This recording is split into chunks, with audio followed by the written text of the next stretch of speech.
안녕하세요. 저는 60대 여성입니다. 인생의 우여곡절이 참 많다지만 이런 일을 겪고 나니 더욱 인생 사는 게 힘이 드네요.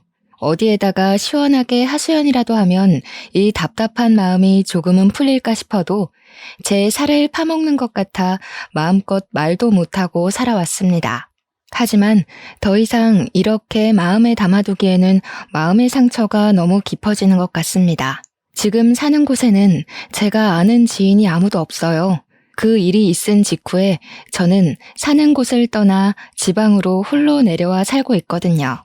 그러니 더욱더 마음의 골이 심하게 파이는 것 같아 이렇게 인터넷상이라도 제 사연을 말하고 싶어서 글을 올리게 되었습니다. 저에게는 정말 복잡한 가족사가 있습니다. 처음부터 만나지 말았어야 할 인연들을 이어붙여서 이렇게 된 것은 아닌지 지금에 와서야 그때의 선택들이 후회되네요. 사실 저는 원래 남편과 사별하고 재혼을 하여 딸이 2명 있습니다. 두 남편은 모두 세상을 떠났고 딸들마저 저와 떨어져 멀리 살고 있네요. 저의 작은 딸은 제 첫사랑이었던 사람에게서 생긴 아이예요. 아이의 아빠는 대학 선배였고 대학생 시절부터 졸업 후 사회에 나와서까지 결혼을 전제로 만났던 사이였어요. 아니, 어쩌면 저만 그렇게 생각했을 수도 있었습니다. 그는 저와 비교도 되지 않는 부유한 집안의 사람이었기 때문이죠. 그는 사업을 하는 집안에서 태어나 사업을 물려받을 수 있는 재력가 집안이었지만 저는 평범한 서민 집안이었으니까요. 그 당시 저희는 대학을 졸업하고 각자 사회에 나와 일을 하고 있었습니다. 남자친구는 아버지 회사에서 일하고 있었고 저는 일반 회사에서 일하고 있었죠. 그리고 저희 둘이 오래 만났으니 자연스럽게 결혼 이야기가 나오고 있었어요. 그런데 역시 그와 수준이 맞지 않는 저의 집안이 걸림돌이 되었습니다. 그의 집안에서는 저와의 결혼을 반대하고 나섰죠. 그의 어머니가 저를 찾아오셔서 몇 번이고 헤어지라고 말을 하셨어요. 이미 그에게 집안에서 정해진 약혼녀가 있다면서 말이죠. 처음에는 그는 저와 못 헤어진다고 맞서 싸웠지만 어느 순간 그도 저와의 결혼을 회의적으로 생각하더라고요. 제 입에서 결혼 이야기만 나오면 곤란하다는 듯이 얼굴이 딱딱하게 굳어갔어요. 그런 모습을 몇 번 마주하고 나니 저는 자연스럽게 그와 이별을 받아들였습니다. 당시에 저는 인연이 아닌 사람을 붙잡아 봐야 어쩌겠냐는 생각을 했던 것 같아요. 그를 사랑했어도 저를 반기지 않는 집안의 가족으로 가봤자 행복하지 않을 것이다 생각하니 오히려 마음이 편해졌거든요. 물론 그와 함께한 시간들이 쉽게 지워진 건 아니었죠. 우리는 5년이 가까운 시간을 공유했었으니까요. 조금씩 그를 잊어가겠거니 하는 와중에 제가 그의 아이를 가졌다는 것을 알게 되었습니다. 정말 그때는 하늘이 얄밉더라고요. 왜 이럴 때 아이를 주셨는지 말이죠.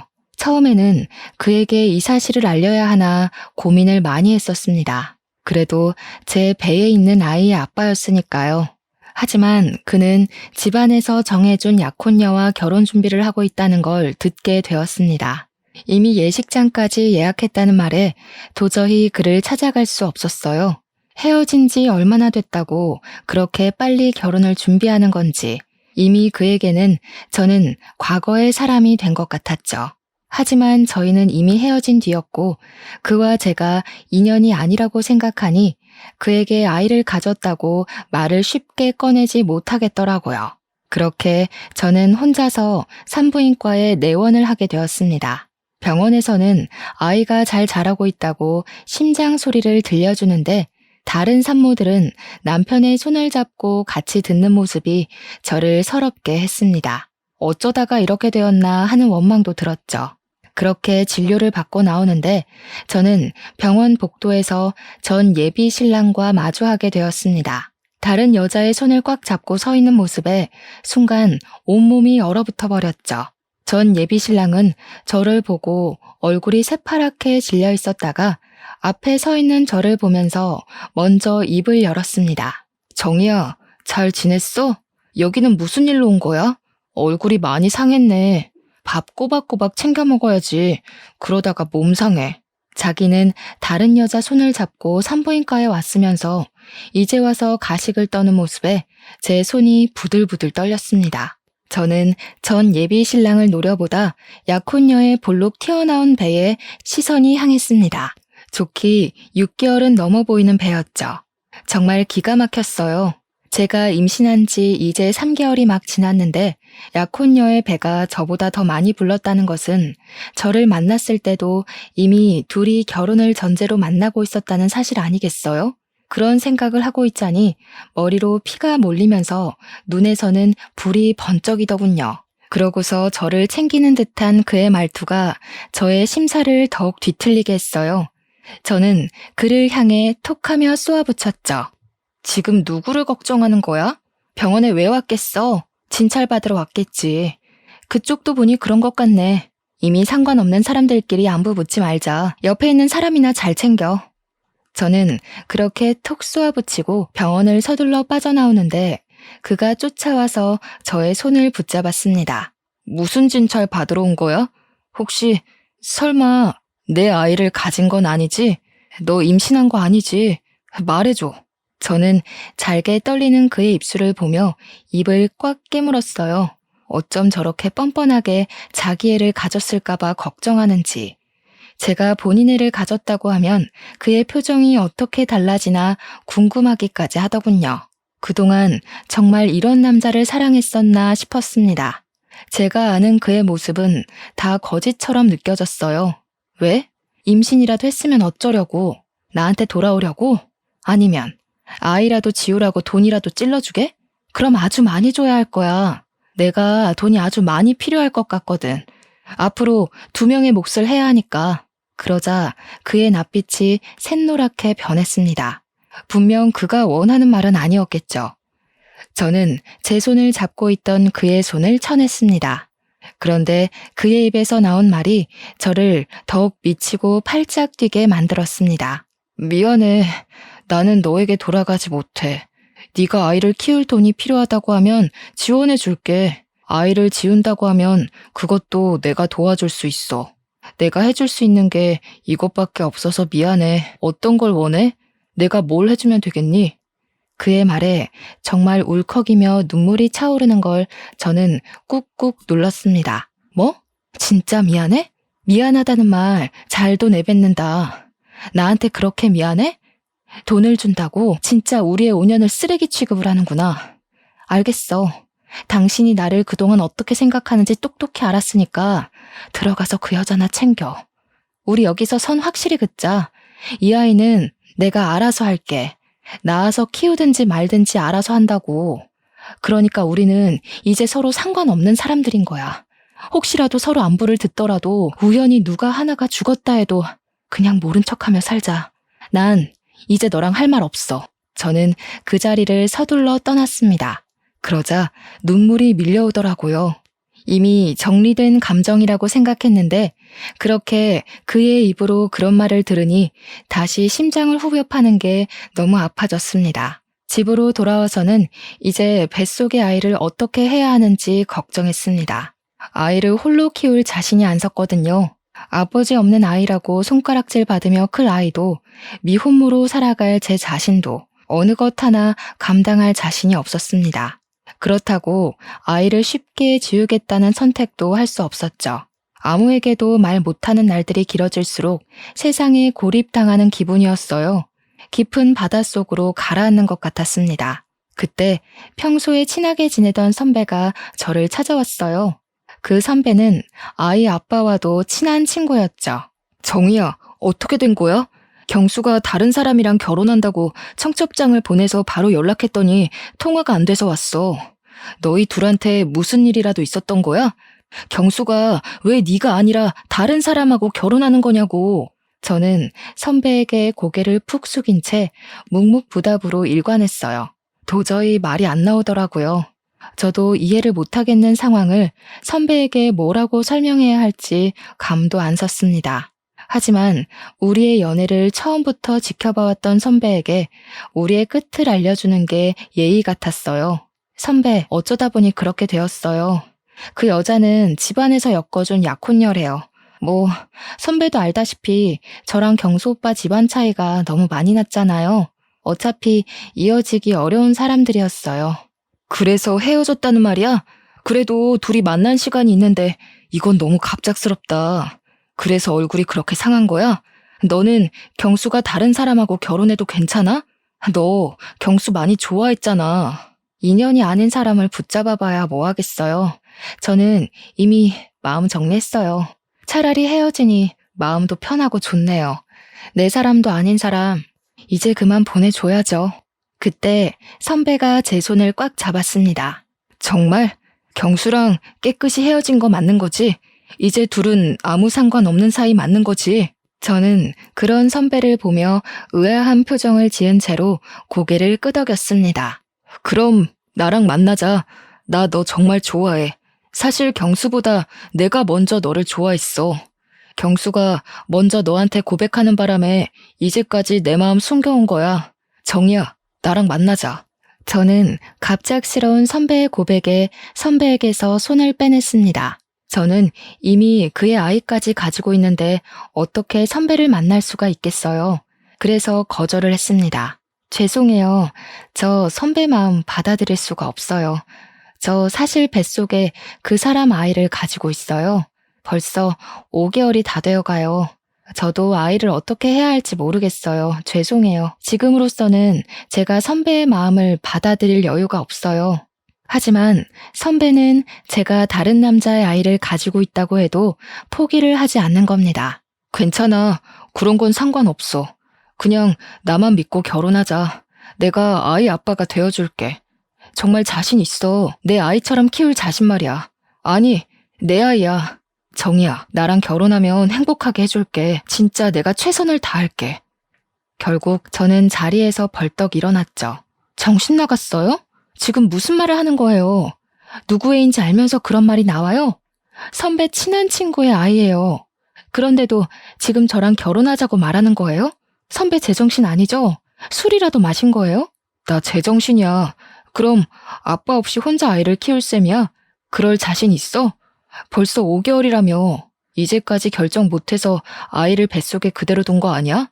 너도 아이 지울 수 없어서 그런 거잖아. 그럼 나 믿고 나한테 기대도 돼. 지금 하는 말 전부 진심이야. 내가 지난 5년 동안 너한테 이 말 한마디 못해서 널 놓친 걸 얼마나 후회했는지 아니? 이제 안 놓칠 자신도 있고 너를 책임질 능력도 있어. 계속 제게 매달리는 선배를 보며 입을 다물 수 없었습니다. 하지만 누구에게도 말 못한 채 혼자 끙끙 앓아야 했던 고통을 선배는 다 알아주는 것 같았어요. 그래도 어떻게 친구의 아이를 키우겠다는 정신나간 선배의 말을 들을 수가 있을까요? 저는 말도 안 된다며 뒤를 돌아 집으로 들어갔습니다. 그런데 선배는 정말 저랑 결혼이라도 할 생각인 것처럼, 아니, 제 뱃속의 아이가 자신의 아이라도 되는 것처럼 저를 챙겼습니다. 선배는 매일 저희 집으로 찾아와 끼니를 챙기고 몸 상태를 살폈습니다. 그동안 너무 외롭고 무서워서였을까요? 저는 그런 선배에게 기대고 싶어졌습니다. 선배가 내미는 손을 잡고 싶었어요. 아무것도 없는 칠흑같이 깊은 바닷속에 빛이 나타난 것처럼 그는 빛이 났습니다. 저는 제 앞에 밥상을 차려 가져온 선배를 물끄러미 쳐다봤어요. 정말 나 끝까지 책임질 수 있어요? 길 가다가 나 안 버릴 자신 있어요? 내가 손 잡으면 끝까지 같이 갈 용기는 있는 거예요? 마음속에서 비롯된 불안과 걱정이 깔린 질문을 듣더니 선배는 제 손에 숟가락을 쥐어주다가 저를 와락 껴안았습니다. 처음부터 그럴 생각 아니었으면 말도 안 꺼냈어. 걱정하지 마. 끝까지 가자. 길 잃지 않게 내가 손 꼭 잡고 갈 테니까 나만 믿고 따라와. 선배는 말 그대로 제 손을 꽉 붙잡고 본인 집으로 가서 제가 자신의 아이를 가졌으니 결혼을 하겠다고 말을 하더군요. 당당하게 그렇게 말하는 그의 모습에 저는 정말 뱃속의 아이가 그의 아이가 된 것 같았어요. 처음 선배의 부모님은 당황하시다가 완곡한 선배의 모습에 저를 받아들이셨어요. 정말 그의 말대로 그는 제 손을 꽉 쥐고 놓지 않았습니다. 그리고 저희는 결혼하고 부부가 되었죠. 남편은 제 딸아이를 정말 자신의 친딸처럼 예뻐했어요. 딸아이를 안아들고 어떻게 당신과 이렇게 쏙 닮았는지 모르겠다고 활짝 웃는데 그런 그를 사랑하지 않을 수가 있었을까요? 이미 남편의 머릿속에는 제 딸아이는 정말 그의 아이였던 거죠. 저도 그에게 최고의 아내가 되기로 다짐했습니다. 그를 사랑하고 의지하며 저의 등대로 여기면서 그의 뒤를 따라가기로 했죠. 그 뒤로는 모든 게 완벽하고 평화로웠어요. 그냥 이대로만 살아갔으면 좋겠다고 생각했습니다. 사실 그에게 정말 그를 닮은 아들 하나를 안겨주고 싶었는데 결혼 3년이 다 되도록 우리에게 둘째는 허락이 되지 않았어요. 그러다 그와 결혼한 지 3년이 되었을 때 저에게 끔찍한 일이 생기고 말았습니다. 그는 갑자기 지방으로 출장을 가게 되었다고 하는 겁니다. 원래 자신이 가야 할 출장이 아닌데 가기로 한 사람이 모친상을 당해서 자신이 가게 되었다고 했죠. 그런데 저는 남편을 그 출장에 너무 보내기 싫었어요. 가슴속 깊이 그를 보내면 안 된다는 불안감이 엄습해 왔거든요. 남편이 가방에 짐을 싸면 제가 다시 풀고 또 풀어헤치기를 반복했어요. 왠지 가방 안에 그의 짐들을 넣으면 안 될 것 같은 겁니다. 그 출장 꼭 가야 해? 안 가면 안 돼? 여보, 왠지 나 불안해. 일도 손에 잡히지 않고 그냥 급한 일 생겼다고 안 가면 안 돼? 남편은 그렇게 불안해하는 저를 보며 꽉 끌어안고 등을 토닥였습니다. 어이구, 우리 마누라가 나랑 헤어지기 싫어해서 어쩌지? 그런데 나 말고 갈 사람이 없어. 이미 나도 다른 사람 보내면 안 되냐고 했는데 정말 나 말고 갈 사람이 없더라고. 금방 다녀오는 거니까 보고 싶어도 조금만 참아. 응? 나도 당신이랑 헤어지기 싫다. 그런 남편을 보고도 저는 불길한 느낌이 들어 얼른 그를 꽉 끌어안았어요. 정말 보내기 싫은데 너무 마음이 찝찝하고 불안해. 정말 하루면 돌아오는 거지? 금방 다녀오는 거 맞지? 남편은 미소를 지으며 금방 온다고 걱정하지 말라고 말하면서 짐을 챙겨 밖을 나섰어요. 아마 저는 그날 그가 다시 내 곁으로 돌아오지 않을 것을 이미 알고 있었는지도 몰라요. 그를 그렇게 보내지 말았어야 했다는 것이 이렇게 큰 후회로 남았으니까요. 아무튼 다음날 남편이 출장지에서 출발하기 전에 저녁은 집에서 먹을 수 있겠다고 전화를 했습니다. 여보, 일이 일찍 끝났어. 이제 출발하려고. 저녁은 집에 가서 먹을 수 있겠는데 걱정하지 말고 기다리고 있어. 금방 갈 테니까. 알겠지? 우리 딸한테도 아빠가 금방 간다고 이야기해주고. 서두르지 말고 안전운전해서 와요. 또 급하게 오지 말고. 맛있는 거 해놓을게. 당신 좋아하는 갈치조림이나 할까 보다. 시장에 다녀와야겠어요. 그와 전화를 끊은 뒤 딸의 손을 잡고 시장에 가서 싱싱한 갈치를 사와 저녁을 준비했습니다. 갈치조림에 들어갈 양념을 다 하고 냄비를 가스레인지에 올려두려는데 집 전화가 요란하게 울리는 겁니다. 평소에 그 시간에는 전화가 올 곳이 없어서 의아해하며 저는 전화를 받았습니다. 여보세요? 김민재 씨 아내 되시나요? 지금 바로 병원으로 오셔야겠습니다. 10중 추돌 사고로 김민재 씨가 돌아가셨어요. 와서 본인 확인을 하셔야 할 것 같습니다. 저는 순간 손에서 수화기를 놓치고 말았습니다. 저는 경황도 없이 딸아이의 손을 잡고 허겁지겁 병원으로 달려갔죠. 병원에 도착하니 그곳은 이미 아비규환이었습니다. 여기저기 소리치는 소리와 울음소리가 뒤섞여 들렸어요. 저는 지나가는 병원 직원을 붙잡고 남편이 어디 있는지 물었습니다. 저는 직원을 따라 병원 지하에 있는 영안실로 갔습니다. 서늘한 영안실로 들어서니 그 앞에 차가운 침대에 흰 천이 덮여 있더군요. 영안실 직원이 저를 보고 눈앞에 흰 천을 걷어냈습니다. 흰 천 아래는 정말 제 남편이 누워 있었습니다. 정말 믿기지 않았어요. 아까 전만 해도 통화를 하며 걱정 말라고 했던 사람이었는데 두 눈을 꼭 감은 그에게 다가갔습니다. 저는 손을 들어 차가운 그의 얼굴을 쓰다듬고 어깨를 흔들었습니다. 여보, 나왔어. 왜 여기 있는 거야? 돌아온다고 약속했잖아. 그런데 왜 여기 있는 거야? 내 손 안 놓는다며. 당신만 따라서 오라며. 그런데 이렇게 여기 있으면 어떡해. 일어나. 눈 뜨라고. 처절하게 울부짖는 소리에도 그는 이미 차갑게 식어 눈을 뜨지 않았습니다. 저는 어이없게 남편을 떠나보내야 했어요. 한 줄기의 빛이었던 나의 전부가 그렇게 무너져 내리고 말았습니다. 다시 모든 빛이 사그라들었죠. 망망대해 속 갈 길을 잃은 저는 멍하니 남편의 영정을 바라보았습니다. 사진 속 그는 저렇게 활짝 웃는데 이제 다시는 그 모습을 볼 수 없다는 것이 너무 서러웠어요. 그래도 제 손을 꽉 잡는 어린 딸을 보며 저는 다시 살아야 했습니다. 저에게는 책임져야 할 생명이 있으니까요. 그러자 딸아이는 저에게 화장실을 가고 싶다고 조르더군요. 저는 눈물을 닦아내면서 아이의 손을 잡고 몸을 일으켜 복도로 나섰습니다. 화장실을 다녀오는 길에 뒤에서 정이야 부르는 소리가 들리는 겁니다. 제가 뒤를 돌아보니 저를 버리고 간 그 남자가 상복을 입고 서 있었습니다. 그도 손에 제 딸아이의 또래로 보이는 여자아이가 상복을 입고 서 있더군요. 순간 산부인과에서 마주친 그의 아내의 모습이 머릿속에 스치더군요. 그의 딸아이였던 거죠. 그는 저를 향해 뚜벅뚜벅 다가왔습니다. 여기서 뭐 하는 거야? 상복 입은 거 보니 너도 누가 돌아가셨나 보네. 우연히 여기서 너를 다 본다. 그동안 잘 지냈어? 소식은 들었어. 민재랑 결혼했다고 하더라. 네가 민재랑 결혼할 거라고 생각을 못했거든. 그 녀석 너를 좋아하긴 했지만 그래도 그 소식 듣고 많이 놀랐지 뭐야? 이제 상관없는 사이니까 아는 척하지 말라고 했잖아요. 내가 여기 있는 이유도 당신하고 상관없어요. 그러니까 아는 척하지 말고 가세요. 아내가 십중추돌 사고로 세상을 떠났어. 너는 딸을 낳았구나. 3살이겠네. 너를 많이 닮아서 예쁘다. 그 사람의 손이 제 딸아이의 머리로 향하더군요. 저는 그를 밀치고 제 딸아이를 뒤로 감추었습니다. 뭐 하는 짓이야. 어디다 손을 올려. 저리 안 가? 그 더러운 손으로 내 딸한테 손대지 마. 다시는 내 앞에 나타나지 말고 우리 각자 살자.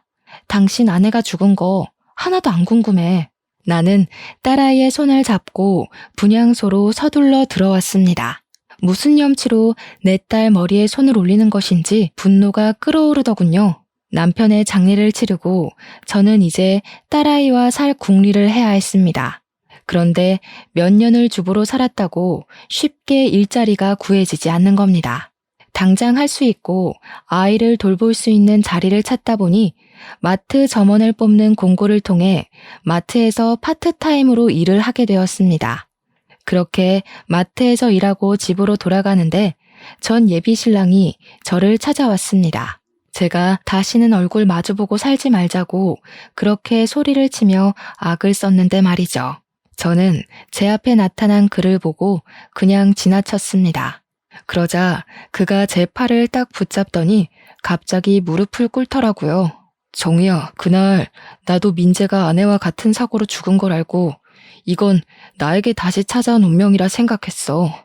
우리가 다시 시작할 이유는 충분한 것 같아. 내 말 좀 들어줘. 그의 어이없는 말에 기가 찼습니다. 저를 버리고 다른 여자에게 갔으면서 이제와 운명이니 뭐니 떠들어대는 게 웃기더라고요. 무슨 개 같은 소리를 늘어놓는 거야? 이제 와서 뭘 다시 시작해. 그게 가당키나 한 일이야? 남은 딸이나 잘 건사하고 살아. 나도 내 딸 알아서 잘 키울 테니까. 제발 각자 살자고. 말귀 못 알아먹어? 그 당시에는 이유가 있었어. 아버지가 어음을 막지 못해서 회사가 도산 직전까지 몰려 있었거든. 아버지가 그 충격으로 갑자기 쓰러지셨는데 오래전 집안끼리 약혼 이야기가 오갔던 집에서 돈을 빌려줄 테니까 결혼하라는 거야. 그럼 어음을 막아주겠다고.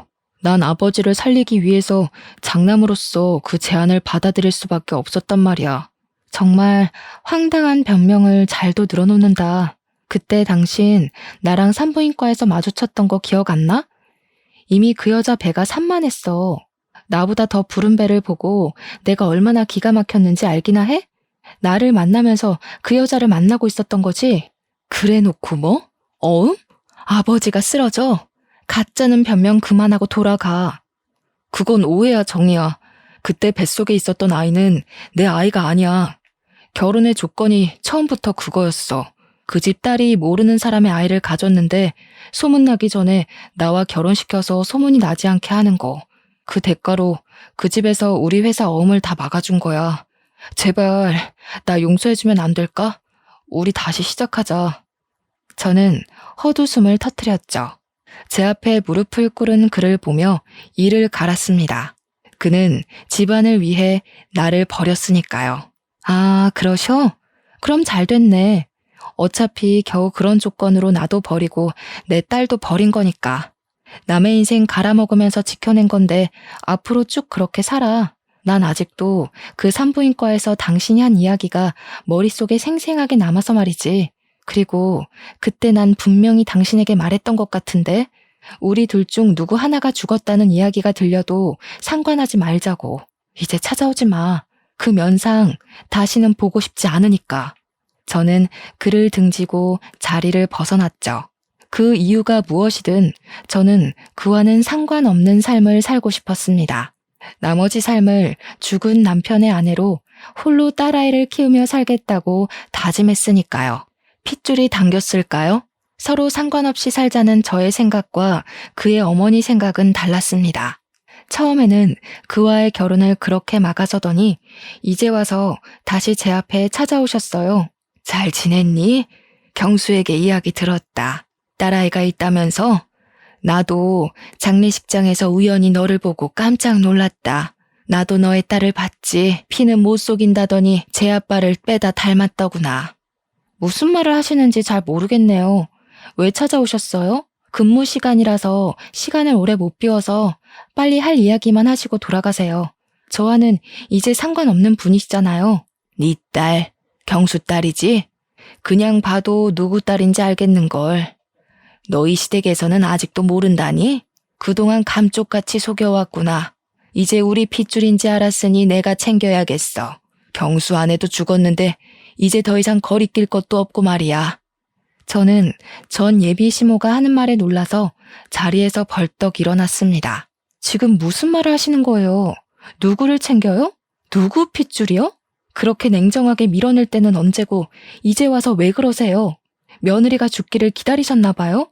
그의 어머니는 두 눈을 날카롭게 뜨더니 제 앞으로 노란 서류 봉투 2개를 내밀더군요. 저는 의심쩍은 얼굴로 봉투를 열어보았습니다. 하나는 어떻게 딸아이의 유전자를 구했는지 그 사람과 딸아이의 유전자 검사지와 다른 하나는 친자 소송 봉투였어요. 제가 그것을 들고 그대로 굳어있자 그의 어머니가 입을 여셨죠. 이미 내 딸과 경수의 친자 확인은 끝냈고 우리는 소송 준비도 끝냈다. 딸아이를 우리에게 뺏기기 싫으면 경수랑 결혼해라. 어차피 아이의 친아빠 아니니? 아이 생각해서 결혼해. 소송한다고 해도 네 형편에 우리를 이길 변호사도 제대로 못 구하잖니? 이대로 아이만 뺏길 거니?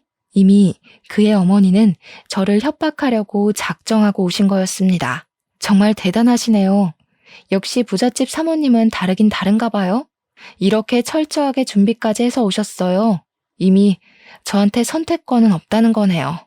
그전에는 내가 미안하게 됐다. 그때는 상황이 좋지 못했다. 이제라도 다 제자리로 돌아오는 거니 너도 좋게 생각해라. 경수가 너 아니면 안 된다고 하고 나도 내 손녀 보면서 살고 싶다. 정말 그 작자나 어머니나 뻔뻔한 건 유전이네요. 지우라고 돈 준다고 할 때는 언제고 제가 이제 와서 댁 아들이랑 살고 싶겠어요? 빼앗기기 싫으면 결혼을 하라고요? 참나, 어떻게 다 제자리로 돌아가는 거라고 말을 하실 수 있어요? 제 머리로는 이해가 되지 않네요. 저는 딸아이를 뺏기지 않기 위해 그 사람과 결혼을 해야 했어요. 제가 계속 결혼을 거부하면 그 사람은 정말 소송을 해서라도 딸아이를 데려갈 사람들이었으니까요. 결국 저는 그와 결혼을 하고 말았습니다. 이렇게 강제로 이어붙인 결혼 생활이 좋을 리가 없었죠. 이미 저는 그에 대한 애정이 차갑게 식어버렸고 남은 건 분노밖에 없었습니다. 그는 그래도 저에게 잘 보이려고 노력을 하더라고요. 하지만 저는 철저히 그를 제 울타리 밖으로 밀어냈어요. 그가 제 옆에 다가오면 저는 제 딸아이를 안고 방 안으로 들어가 버렸죠. 그런데 약혼녀가 낳은 그 어린 딸이 제 입안에 사탕처럼 구는 겁니다. 그 어린아이가 얼마나 눈치를 보고 살았는지 제 표정 하나에도 눈치를 살피는 게 보이는 겁니다. 아이가 무슨 죄가 있겠어요? 저는 그 아이를 꽉 끌어안아 주었더니 그 아이 입에서 엄마가 와서 너무 좋다고 하는 겁니다. 저는 그의 딸을 저의 큰딸로 받아들였습니다. 아이는 죄가 없으니까 말이죠. 나중에 그에게 넌지시 들은 말로는 큰딸의 친엄마는 아이에게 애정이 하나도 없었다고 합니다. 아이는 거의 그가 돌보고 친엄마는 다른 남자랑 놀기 바빴다고 하네요. 그날의 사고도 다른 남자와 여행을 다녀오다가 사고가 나서 세상을 떠났다고 하더군요. 가여운 이야기를 들어서인지 제 입에 사탕처럼 굴어서인지 저는 제 딸보다 큰 딸을 더 끼고 살았던 것 같아요. 제 남편이 된 그 사람도 두 아이에게 차별 없이 잘하려고 노력을 하더라고요. 그런 모습을 보는데 그의 인생도 참 기구하다고 생각이 들었습니다. 그렇게 생각을 하니 마음속에 분노가 사그라들었습니다. 분노가 사라지니 저도 그를 점점 남편으로 받아들였습니다. 다시 한번 그를 사랑하려고 노력하고 그의 여자가 되기로 했던 것 같아요. 그를 다시 사랑하려고 노력하니 그가 예전의 그로 보이더군요. 제가 열렬히 사랑했던 첫사랑의 감정으로요. 어쩌면 그는 변한 게 아니라 상황이 그렇게 흘러갔었던 건 아닌지 생각이 들었습니다. 그도 그때는 가족을 지키는 최선의 선택을 했어야 하니까요. 길게 돌아왔지만 다 제자리를 찾았다며 환하게 웃는 그의 모습에 저는 아무 말도 못했습니다. 그 순간에도 저는 마음 한구석을 지금의 남편에게 내어주었습니다.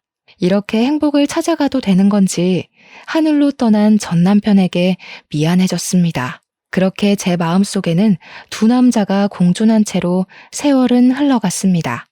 두 딸은 다행히 무럭무럭 잘 자라고 공부도 꽤 잘해서 우리의 자랑거리였어요. 그렇게 둘 다 대학에 가고 성장하자 제 역할을 어느 정도 한 것 같아서 안심되었습니다. 부모 역할을 참 잘해낸 것 같았죠. 그런데 아이들이 느끼기에는 부모의 역할이 부족했던 걸까요? 큰아이에게 문제가 조금씩 생기고 있다는 걸 저희는 알아차리지 못했습니다. 큰딸은 미술을 전공했기에 대학에 들어가자 유학을 보내려고 했는데 큰딸이 유학을 가기 싫다고 우는 겁니다. 왜 안 가겠다고 하는 거야? 국내에서 그림을 배우는 것보다 유럽에 가서 공부하는 게 네 커리어가 쌓이는 데 더 도움이 된다니까? 지금 다녀와야 해. 너무 늦으면 시간이 아깝잖아. 엄마랑 같이 가면 안 돼? 혼자는 무섭단 말이야. 엄마, 나랑 같이 가자. 응? 같이 가면 안 돼? 혼자는 싫어. 엄마랑 안 가면 나도 안 갈 거야. 엄마는 여기에 있어야지. 동생도 아직 여기에 있고 아빠도 챙겨줘야 하잖아. 먼저 가 있어.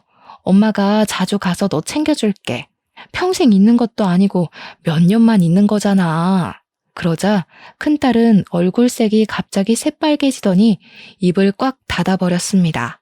그 뒤로 말도 거의 안 하고 지내는 겁니다. 저는 딸아이가 걱정되어 무슨 일이냐 물어봐도 아이는 제가 자신을 사랑하지 않아서 그런다고 말을 하는 겁니다. 큰 딸아이에게 내가 너를 얼마나 사랑하는데 그런 이야기를 하느냐고 해도 아이는 더욱 말을 하지 않았어요. 그러는 사이에도 큰 딸아이의 출국 일자는 점점 다가오고 있었습니다. 그렇게 출국일이 한 달도 남지 않았을 때 저의 세상은 다시 한번 부서져 버리는 일이 일어나게 되었어요. 그날을 어떻게 설명을 해야 하는지 지금 다시 생각해도 끔찍한 그 사건을 다시 떠올리려니 손과 심장이 떨려옵니다. 그날은 휴일이었어요. 가족들이 한자리에 밥을 먹고 있어도 큰 딸아이는 말없이 밥만 먹고 가장 먼저 자리에서 일어나더군요. 저는 큰 딸아이에게 간식을 가져다 주고 다시 마음 풀라고 말을 하는데도 이불을 뒤집어 쓰고 일어나지 않았습니다. 답답한 마음에 속이 타들어갔습니다. 작은 딸아이는 공부할 때 단 것을 찾는 습관이 있었는데 그날도 초콜릿이 있냐고 물어보는 겁니다. 저는 단 것을 좋아하는 남편과 딸아이를 위해서 초콜릿을 가득 사다 놓고 내서 초콜릿 상자를 꺼내 작은 딸에게 가져다 주었습니다. 그런데 잠시 후 작은 딸이 초콜릿 상자를 저에게 다시 가져다 주는 겁니다. 초콜릿에 알코올이 들어가서 공부하면서 먹기 그렇다고 하더군요.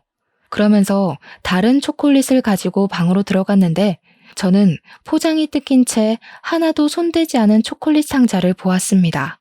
정말 작은 딸 말대로 알코올이 포함되어 있는 겁니다. 저는 어쩔 수 없이 뜯긴 초콜릿을 남편에게 건네주었죠. 이거 당신이 먹어야겠는데? 알코올 들어있어서 공부하며 먹기 그렇다고 하네. 당신이라도 먹어야겠어. 이미 뜯겨 있어서 다시 넣어놓기도 그래. 남편은 알겠다고 하면서 초콜릿 상자를 테이블에 올려두고 한 개를 꺼내 먹더라고요. 제가 뒤돌아서는데 갑자기 남편이 목을 부여잡고 그대로 바닥으로 꼬꾸라지는 겁니다. 저는 놀라서 남편을 붙잡았는데 그의 입에서는 하얀 거품이 흘러나왔습니다. 그리고 그대로 정신을 잃고 쓰러졌어요. 아무리 남편을 흔들어 봐도 일어나지 않는 겁니다. 이미 그의 동공에는 초점이 없었어요. 저는 급하게 119에 전화를 했습니다. 신고를 받고 도착한 119 구조대원이 거실로 들어와서 남편을 살펴보더니 갑자기 112로 신고를 하더군요. 그런데 통화하는 내용이 섬뜩했습니다. 네, 거기 경찰서죠. 여기 지금 환자가 쓰러졌는데 아무래도 독극물을 섭취한 것 같습니다. 이미 환자는 사망 상태인데 아무래도 스스로 먹은 것 같지는 않아요. 빨리 오셔야 할 것 같습니다. 스스로 먹지 않았다는 말은 살인사건이라는 말이 아니겠어요? 저는 떨리는 손을 부여잡고 딸들도 놀라서 거실에 서 있는데 경찰들이 와서 남편을 살펴보더니 저를 범인으로 지목하고 구속했습니다. 저는 어이없는 상황이 아니라고 항변을 했지만 정황상 제가 범인이라고 하더군요. 제가 남편에게 초콜릿 상자를 건넸으니까요. 그렇게 저는 구속되어 경찰서로 가게 되었습니다. 경찰은 남편이 초콜릿 속에 들어있는 청산가리를 먹었다고 했습니다. 그리고 그 상자에 저와 남편의 지문, 그리고 작은 딸의 지문이 찍혀 있는데 정황상 독을 넣을 수 있는 사람이 저라는 겁니다. 거기다 저와 남편은 과거 사건으로 앙심을 품고 있지 않았냐고 하더군요. 해묵은 서로의 감정이 이렇게 저를 올가맬 줄은 생각도 하지 못했습니다. 하지만 저는 아무 말도 하지 못했어요. 제가 아니라고 하면 두 딸 중에 하나가 남편을 죽인 거니까요. 작은 딸은 아무 말 하지 않는 저를 보며 경악을 하더군요. 엄마, 정말 엄마가 아빠를 죽인 거야? 왜? 그거 처음에 나 먹이려고 한 거잖아. 그럼 나도 죽이려고 한 거야? 엄마가 어떻게 나한테 이럴 수가 있는 거야. 도대체 왜 이런 일을 벌인 건데? 저는 딸에게 아무 말도 못했습니다. 제가 둘 중에 누가 범인인지 특정하지 못하는 사이에 큰딸은 작은 딸을 범인으로 지목을 하는 겁니다. 야, 웃기지 마. 네가 아빠 죽인 거잖아. 엄마가 평소에도 너 공부할 때 초콜릿 챙겨줬는데 왜 엄마가 범인이라고 하는 거야? 엄마가 바보야? 네가 아빠 죽인 거지? 네가 초콜릿 안 먹고 다시 엄마한테 줘서 이렇게 된 거고 평소에도 너 아빠한테 불만 많았잖아. 엄마는 단 거 안 먹으니까 뜯어진 초콜릿을 당연히 아빠한테 가져다 줄 거 알고 있었던 거지? 순간 머리가 아득해지더군요. 작은 딸은 소리를 꽥 지르며 자신은 아니라고 울었습니다. 그 소란 틈에 경찰들은 작은 딸 방에서 청산가리 가루와 초콜릿에 넣은 주사기를 발견했다면서 내미는 겁니다. 저는 믿을 수가 없었어요. 작은 딸이 친아빠를 죽인 것이니까요. 저는 작은 딸을 붙잡고 물어보았습니다. 정말 네가 아빠를 죽인 거야? 아니지, 아니라고 말해. 어서, 너는 잘못 없다고. 작은 딸은 정말 자신이 하지 않았다고 눈물을 흘렸습니다. 나 정말 아니야. 내가 왜 아빠를 죽여? 평소에 새아빠를 좋아하면 친아빠한테 미안해서 그런 거였어. 새아빠가 나한테 잘해줄 때마다 거부감이 들었지만 죽일 정도로 새아빠를 미워하거나 싫어하지 않았어. 저는 당시에 작은 딸에게 친아빠가 누구인지 말해주지 않았습니다. 그때는 바보같이 저는 전 남편이 딸아이를 친딸처럼 사랑했으니 그의 딸로 남겨두는 게 그와의 마지막 의리라고 생각했어요. 전 남편이 죽었을 당시에 딸은 3살밖에 되지 않았으니 그를 기억하고 있을 거라고 생각하지 못했죠. 그런데 딸아이는 전 남편을 아주 생생하게 기억하고 가슴에 남겨두고 있었더라고요. 저는 작은 딸아이를 안고 눈물을 흘렸습니다. 그리고 새아빠가 네 진짜 친아빠라고, 네가 알던 그 친아빠는 진짜 친아빠가 아니라고 말했어요. 그리고 미리 말해주지 못해서 미안하다고 했습니다. 드디어 작은 딸에게 진실을 다 고백한 거죠. 그런데 갑자기 경찰들이 제 옆에 앉아있는 큰딸아이의 손에 수갑을 채워 넣으며 살인 용의자로 구속하겠다고 하는 겁니다. 작은 따님 방에서 찾은 범행에 사용했던 주사기 안쪽에서 큰 따님의 지문이 발견되었습니다. 다른 곳은 다 잘 닦았는데 안쪽에 남아있던 것은 미처 못 닦아냈나 보더군요. 그리고 청산가리 구매 사이트에서 큰 따님의 아이디를 찾아냈습니다. 초콜릿을 구매한 것도 큰 따님이고요. 저는 믿을 수 없는 사실에 당황해하다가 고개를 숙이고 있는 큰딸을 붙잡고 물어보았습니다. 왜 그런 무서운 짓을 한 거야? 왜 아빠를, 그리고 동생을 죽이려고 한 거야? 도대체 왜? 큰딸은 고개를 들어 저를 쳐다보더군요. 그리고 눈물을 흘렸습니다. 저는 엄마 아빠의 완전한 딸이 되고 싶었어요. 동생처럼요. 동생은 두 분의 친딸이잖아요. 저도 두 분의 친딸이 되고 싶었어요. 그래서 동생을 죽이려고 했죠. 동생만 사라지면 제가 두 분의 유일한 딸이 되는 거잖아요. 그런데 그 초콜릿을 아빠가 먹을 줄은 몰랐어요. 청산가리를 넣기 편해서 안에 알코올이 들어있는 초콜릿을 주문한 건데 공부할 때는 알코올이 든 건 안 먹을지 몰랐거든요. 그런데 그건 어떻게 알았니? 그이가 친아빠라는 것은 너희 동생에게도 말 안 한 사실인데 너는 어떻게 한 거야? 어떻게 몰라요. 틀에 찍어놓은 것처럼 웃는 게 닮았는데 모를 수가 없었죠. 할머니도 저보다 엄마가 데려온 동생을 그렇게 예뻐하는데 자연스럽게 알게 되었어요. 저는 두 분과 피 한 방울 안 섞였다는 걸 할머니가 이야기하는 걸 우연히 들었고 동생은 두 분의 친딸인 걸 알았는데 그게 너무 부럽더라고요. 나도 두 분의 친딸이 되고 싶었어요. 그럼 나도 그렇게 사랑해주려나 하고 말이죠. 큰 딸아이는 경찰에 작은 딸이 학업 스트레스로 초콜릿에 청산가리를 타서 자살한 것으로 위장하려고 했다고 자수를 했습니다. 저는 어릴 때부터 큰 딸에게 사랑을 충분히 주었다고 생각했는데 그 아이에게는 한없이 부족했나 봐요. 큰 딸은 저에게 내 자식으로 태어나지 못해 미안하다고 울었습니다. 사람을 해치는 용서받지 못할 죄를 지었지만 큰딸의 잘못이 아닌 그 모든 게 제 잘못인 것 같아 심장이 찢겨 나가는 것 같았습니다. 큰딸은 결국 존속 살해 혐의와 작은딸의 살인 미수로 징역 7년을 선고받았습니다. 그리고 작은딸도 그이가 자신의 친아빠인 걸 알고 충격을 받았는지 저를 원망하더군요. 미리 왜 말을 해주지 않았냐고요.